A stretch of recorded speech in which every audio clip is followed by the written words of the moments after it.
কেউ বা ডান পিঠে হুড়োহুড়ি করে, কেউ বা ভদ্র শান্ত এক কোণে বসে পড়ে, কেউ বা ঝগড়া করে ক্লাসের ফাঁকে, কেউ বা চ্যাটিং করে অচেনা নম্বরে।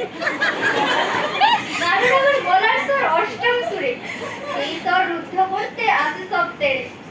আচ্ছা, এক রকচটা আমাদের ক্লাসে, কখনো হাসে আবার কখনো বকে। সেলফির পাগল সব বাদ বাজায় কে, ক্যামেরা ওপেন হলে সব এক লাইনে। আর এক আছে শান্ত ভীষণ, কমই কথা বলে, সেলফি না ভালো এলে ডিলিট অপশন খোঁজে। কার টিফিন কে খায় পায় না তো খোঁজ, টিফিন বক্স ফাঁকা হলে সবাই নিখোঁজ।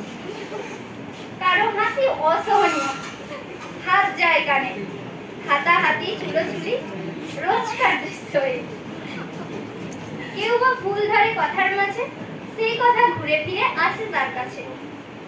আছে এক হাস্য রসিক আমাদের ক্লাসে, হাসি মুখে কথা বলে হাসায় সবাইকে। কেউ বা সাজগোজে অপরূপ কন্যা, কেউ বা রেকর্ড করে দস্তিপনায়। এই আড়ি এই ভাব, এটাই মোদের স্বভাব। নমস্কার।